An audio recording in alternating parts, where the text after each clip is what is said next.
How you guys doing? Audio, video, everything working okay? Hey, John, I agree. That would be the perfect watch. A Rolex with a silicone hairspring.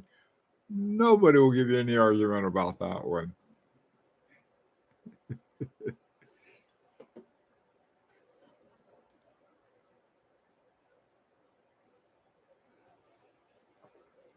We're starting to creep into fall. I mean, there's at least in my evaluation, this is the best time of the year. Spring and fall in New England are my primo times.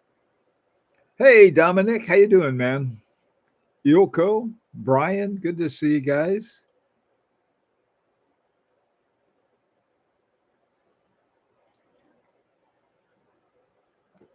Sound and video. Oh, great. Okay, thanks, Brian. Yeah, I sort of I enjoy the summer because it's such easy. It's easy, t-shirt and shorts, and I'm ready for the day. Um, but being a little cooler and without the fans going all the time and the air conditioning going all the time, I like that. Hey, Oscar, how you doing? Neighbor, good to see you. We're just talking about this nice weather we're having. Goldfinger. Hey, Caesar. um,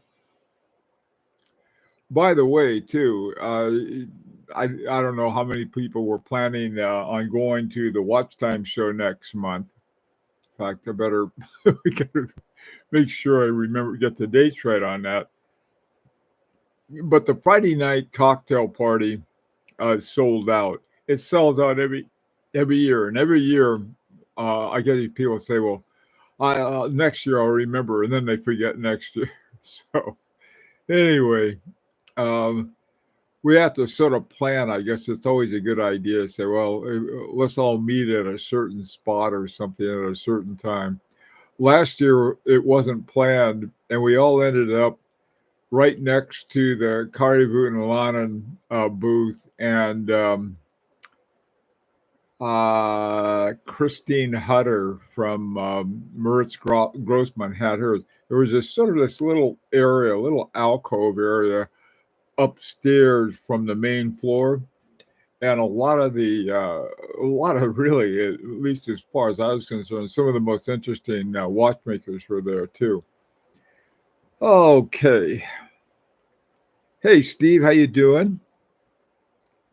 Every watch collector agrees that silicone hairsprings is the best advancement for the 21st century.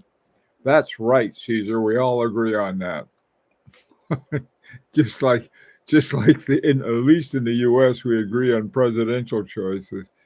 Oh boy, that is one thing that we're keeping taboo. Um, Okie doke.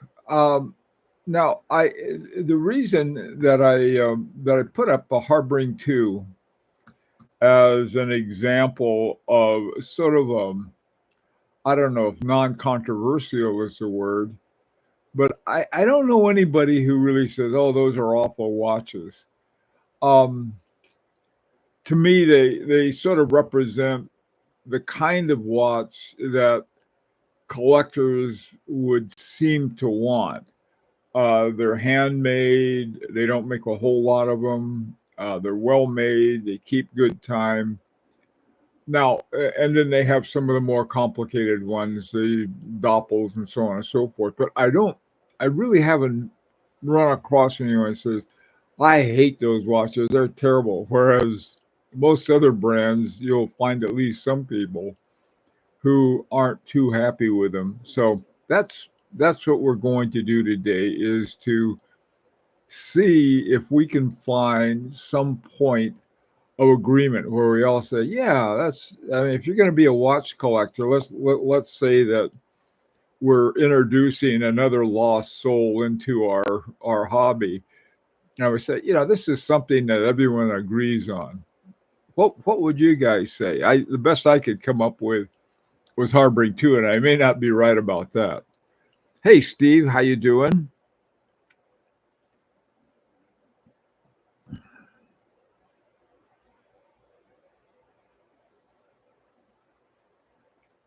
Never buy DW Invictus. The list goes on. Yeah, that's true. But I mean, one thing I don't think I've ever had there. There's several watchmakers, not watchmakers, watch collectors, including myself. Um, and we seem to agree. Another thing we agree on is how important it is to do your own research and to find out. Don't listen to the pundits, the advertisements, and so forth. Do everything you can to find out about a watch, find out how it's made, what's inside of it. And the more you know, the more you're able to find some really good buys. I mean, if you, in my case, I was just dumb luck when I got my two FP Journes at the right time, at the right price, at the right everything. Now that's dumb luck. On the other hand, I think since then I've been able to get some watches I really, really like because I knew something about watches. I knew some things about them that I guess weren't general knowledge. But would I be wrong to say that experienced watch collectors, in other words, ones experienced, ones who didn't start day before yesterday, is that research is something? Doing your own research is important. What do you say to that? Alexander, always buy what you like. That's another, it really is a good one. That's sort of like in art collection, people who buy what they enjoy is they're going to put up on their wall and enjoy is what they say that is the way to do it. And again, here, the more you know about it, the better you're going to be doing. Never let your wife never let your wife know how much you spent on watch. That's a good one. That's an excellent one, Caesar. I think we're thinking about uh, someone just coming into collection. I think anyone could find something in the Seiko line. That's a good point, Brian. I agree with that. I've got my Seiko 5, so there. A friend of mine who's starting off down this garden path, he bought this Seiko, and I said, "My God, that's a gorgeous watch," and it wasn't that expensive, but it was really a nice looking watch. He also got a really nice Maurice Lacroix, and that's one of those brands that I think it helps to know a little more about before you get one. But there are a lot of things I think that even though we wouldn't agree perhaps on the watch itself 100%, we might agree on the way that the collector went about getting it. Dominic, never hesitate making a respectable offer. Great. That's another good one. Yeah, I agree with that too. A lot of times, um, I've talked to people. I say, yeah, this is, why don't you try this out and see what happens? And oh no, that's below what they want. And if you put in a lower bid, you lowball on Chrono 24, they will come up with something automatically and say, oh, that's an awful lot less than they're asking. Are you sure you want to go ahead with it? I always say, yeah, go ahead with it. And got some of my best watches doing that. But that's a very good point, Dom. Hey, John, always wise to check if pre-worn are available. Save a bundle. Absolutely. Or find out if another way to save a bundle is to check out the secondary markets. I also think it's important in your head not to think of secondary markets as gray markets. Gray markets is sort of like a semi-negative. I mean, it's not the black market where you can get stolen goods and things like that and fakes, but rather they're implying there's something, not quite right about it. And that's not true. I mean, the watch manufacturers are heavily dependent on the secondary market to unload their excess stock. And so that's another place I think that, just like John said, you should check the pre-warn, but also check the ones that have their prices gone down a whole bunch. That's the other thing. I don't know why that has always struck me as funny, the thing about not seeing the advantage of a heavy price drop. I say, oh, it's important to get a watch that maintains its value. Well, first of all, watches are going to maintain their value. Their prices might change, but their value probably isn't going to. I don't know how it's going to change, but the price will. Sometimes up, sometimes down. But the point is that if you know that, get the watch after the price has really sunk like a rock. That, I mean, like I said, that's not like high science and economics, but for a collector who has something other than unlimited resources, probably not a bad idea. Hi, JC, how you doing? When you buy your first watch, never buy second, third. I'm not really not. When you buy your first, don't buy more than one watch at a time. Is that it, neighbor? Hi, Lee. How you doing?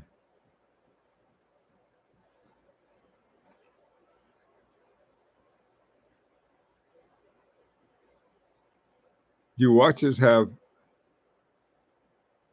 hail sales? Is that half sales? Not sure. Rolex already has silicone hairspring. Yeah, Siloxy. Yeah, I know they do. To me, well, now to some, like myself, those are the ones to avoid. I mean, otherwise, just go get a smartwatch and call it a day. Um, with traditional watch collection, you go in perhaps a little different direction. But like I said, there is more than a little disagreement on that. Oh, that, you know, I gotta tell you, Alexander, this friend of mine who is starting off, man, I tell you, he's not only down the rabbit hole has him by the throat. He keeps coming up with these new watches. What we're doing now, this is another thing. This is something. If you got to have a watch and you're flat broke or pretty near it, make your own watch. The reason I give that advice, you learn more about watches. There was this one guy that I know, very knowledgeable, very smart guy, knows about a lot about production and things like that. But there was uh, a dial, and dials have those two dial feet, and then when you put it on the movement, then you lock them, and the dial feet are important so that it doesn't go flying off when you finish your watch. Well, he didn't know that. I don't think he'd ever made a watch. He said, why only two dial feet? They need three to line it up, and not exactly. So anyway, but it's something that really helps you, I think, learn about watchmaking, and it's cheap. I mean, I'm flat broke as far as my watch money is concerned, but and so I've been working on another watch. The one I used to have up here, my grandson finally visited, and I was able to give it to him. This one is one I'm working on now. Let me see. You can see it with this focus. It's hard to focus. But essentially, I don't know if I have any other Roman numeral watches, but it's it's a small seconds at 6 o'clock, hour hand, minute hand, and small second. And this will take me a while. And then I got a gold plated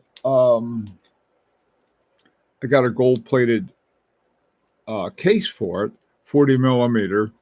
And the thing about it is that everything, including the hands and the shipping and everything else, was $80. That was it. I got it from AliExpress, and I'll have a really good time playing with it, making it, probably breaking something. But no matter what, and I think this is the most valuable part, you learn something. You learn something about how watches are put together.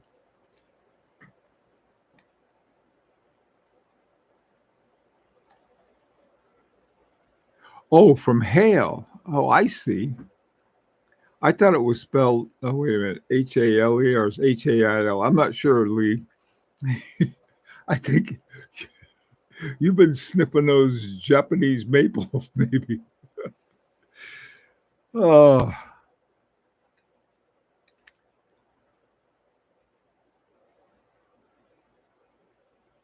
oh yeah. Okay, I get it. Hail sales.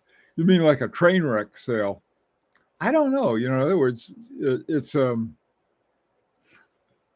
if a FedEx plane went down with a whole load of watches on it, would they have special sales for them? I don't know. Hey, Rancher, how you doing?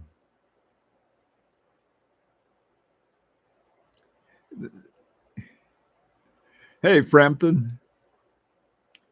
I would advise a new collector just to put Band-Aid off and buy a PFO volley. Yeah. Boy, my old volley. I gotta have my old volley. Love that watch. The thing that I really like about it, the whole idea of telescopic hands is really fun. But I like the 8-day wind on it, the hebdomadary movement. I don't know why, because I have other watches with it, but and I was thinking, well, the thing I'm going to like about this, I'll just look at the hands all the time. But sometimes you get up and you don't want to wind a watch. That one's already wound up this week. Hey, Caesar, if you make your own watch, don't make a Guilloche dial. No kidding. I hate Guilloche now. I wish I didn't.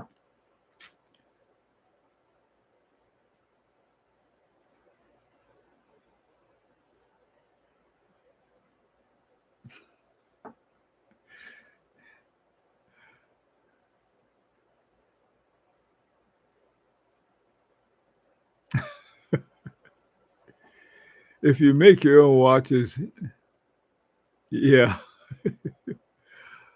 How you doing, William? Aunt's 92. Use of silicon as hairspring is fine as long as they do extensive research. Yeah, I suppose that has to do with almost your own watch collection philosophy and what belongs. You know, it's like when quartz came along. They had Patek Philippe had quartz watches. In fact, I think they still do. Uh, but that's to me is like, well, that's not a Patek Philippe. That's a sort of the new stuff they put in there. The same thing. That's the same way I feel about silicone hairspring. That's okay. It's fine. Works great. Not what I'm interested in. So, but like I said, that is not an area of consensus. So let's see if we can find an area of consensus. As of today, I am up for silicone escapement, but a big no to silicone hairsprings. Yeah, that's a good point too, and that's a matter of knowing something about watches and how they work. The escapement, a silicone escapement, and a one made of transitional metals really aren't any different, except the one made out of transitional metals is more likely to have magnetization. However, otherwise it works just the same. But with hairsprings, you can adjust a, a hairspring made of transitional metals or some kind of alloy, but you can't with silicon. I mean, it's sort of takes something out of the equation. Now they do have some, they like the blade that they have on the Omega and some of the other ones like that, but they're really not. But that's okay. I mean, there's watch collection. In fact, I don't even know how much we really need our watches to tell time, but it's nice if they do. Not with all the computers and the smartphones and God knows what else.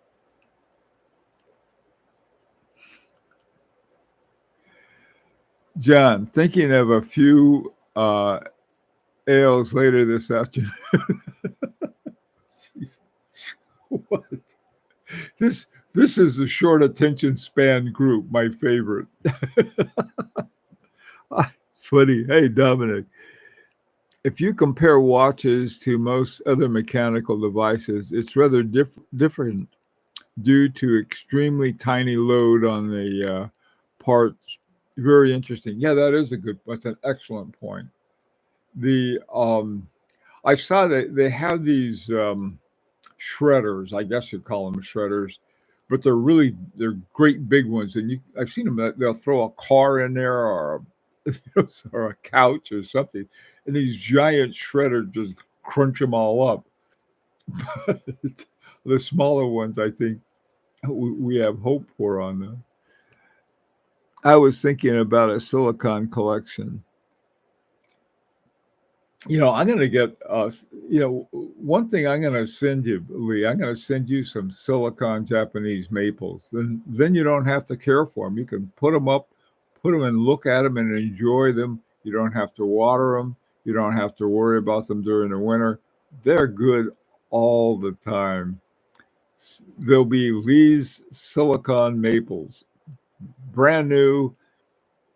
Don't shrug at innovation. You got it. Rancher, okay, who's messaging Bill during the live stream? Nobody that I can see.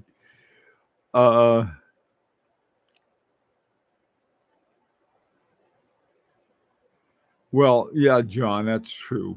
But remember, discretion is important. That's another thing. I think we all agree we must use discretion.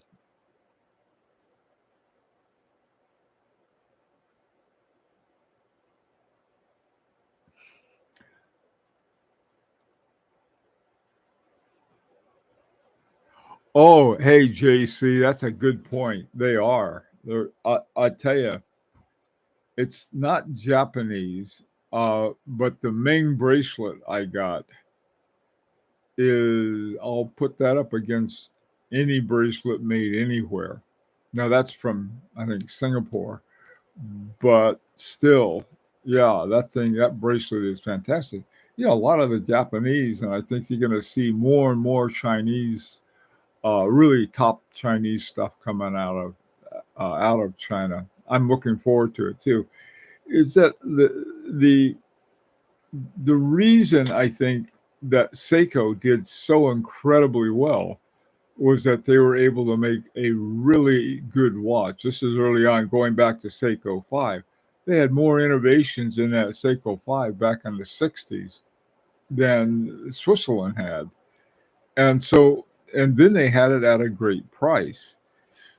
But then what they started doing is that they started making, better on all levels as far as the cases, the bracelets, and everything else. So Yeah, and it's good. I think that's I'm big world trader kind of guy.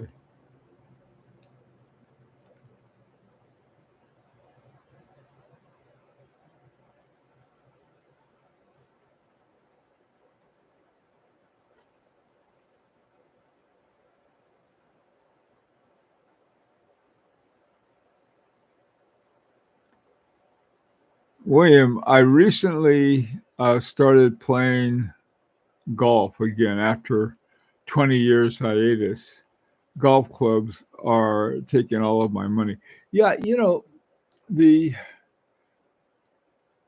I really didn't get into serious watch collection until after I retired, and because I have the time to do it. But the same, I think, golf is another one that you can get into in the same way. Um, I know enough about golf that if somebody is desperate for a fourth or even a second, they come and get me, and then they know they'll win.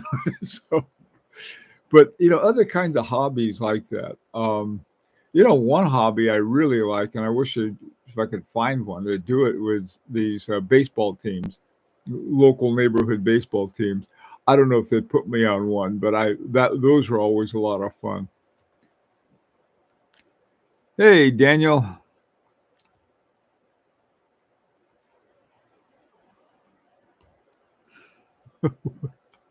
Oh, say, son, why do we still talk about watches? Isn't it out of fashion? Yes, it is. That's the best time to talk about watches, when it's out of fashion. Let those who want to stay in fashion leave the stage, go away, and then the prices will drop, and we'll all be better off. But yes, Saad, out of fashion. Hasta la vista. What is in fashion is something else, and you should go discover it. And while the rancher is genuflexing, it's the best time.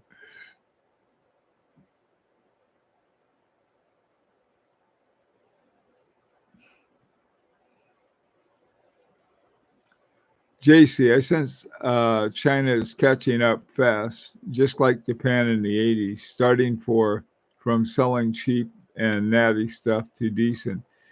Yeah, JC, you're right. I agree. The other thing that I would like to see more of is and you're starting to see them, guys like Hajiji Hajime Ahsoka. That guy is like sort of a Wooten Lannon level talent, and Marco Lang level talent, and all of these great ones in Switzerland and Germany and France, where you have someone who has incredible amount of talent and somehow is able to survive doing it. And that I think we're starting to see that coming out of China as well. And that is an interesting kind of thing. If you go to AHCI and then look at the memberships and then the people who are waiting to join, or who've been, I guess, nominated to join, you'll see all these people. And to me, if you can, I thought, boy, I'll find one of them and be able to get a really nice watch at cheap, because they haven't sort of made it yet. There was no such luck anymore. Hi, Persona Grata. The consensus we watch collectors have is that we like interesting design and nice mechanics. Sometimes this comes together in an almost perfect combo until the next one arrives. Yeah, yeah. I I'm trying to think when the last time we all agreed on something new that came along. I don't know. Yeah, there's probably the biggest single segment among watch collectors are what I call luxury brand collectors, like Rolex collectors or Patek Philippe collectors and things like that. I took them out, and I sort of like that in this sense, is that they're not interested in the watches that I am. That's about it. Hey, Frank, Daniel, you're too old for this. You need to prepare for your afterlife. Who are you picking on? Picking on Daniel. Okay. Um,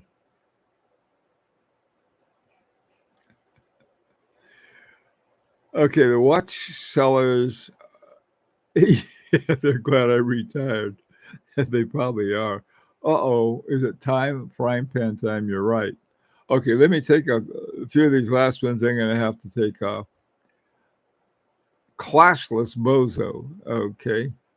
What do you have to say? Can anyone recommend a manual wine, low frequency, preferably not ETA?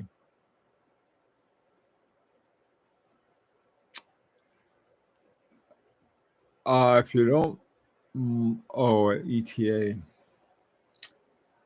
That's a good question. Oh, yeah, Farbe Luba. Twin, not only is that super inexpensive, the Farbe Luba Twin Power. I picked one of they're 18,000 semi oscillation per hour. They have dual barrels in parallel, and they're dirt cheap. Um, they're not the best made one, and I ended up with three of them. With one of them that I broke almost immediately. But for an interesting watch you can play with and break without breaking your bank. Trying to think of another one, but that's a good question. The one I always think about that I still like is the Tissot. Um, what's it called? The Tissot Heritage Petite Seconde. It's got an ETA 6498-1 and it runs at 18,000. That's a neat watch. And it's little, I mean, it's got a 6498, so it's 40 millimeters or more. That would be my recommendation, but you're right. Finding one with a nice slow one, that's hard to do. Okay.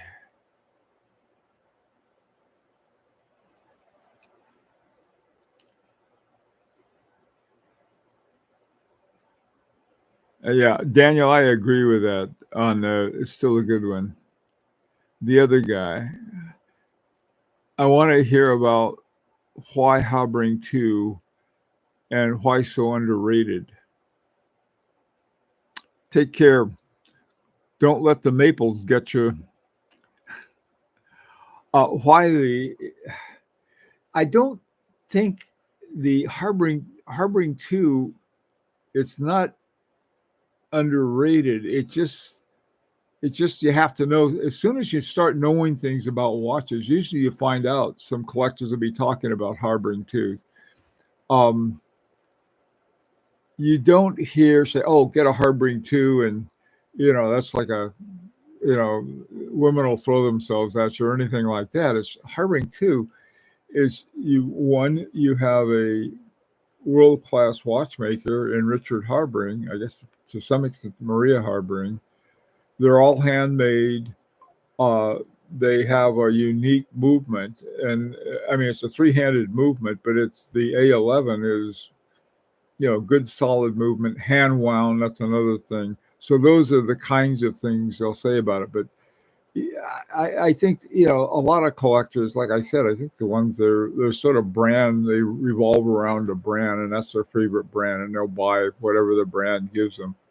And Harboring 2 is sort of off the track, but I've never even seen a pundit who talks about them who says these aren't really great watches.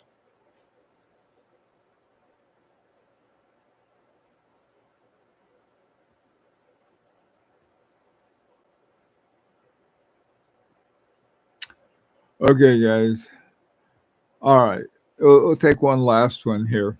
Um, Rancher, but if you ever give one as a gift, make sure the recipient has no warrants. You don't want to be charged with a harboring to, oh God, the harboring of fugitive. Jesus Christ. That's a perfect one to end on, Rancher. Thank you. Okay, guys, take care. We'll figure out something to talk about this afternoon at 4 o'clock, New York time.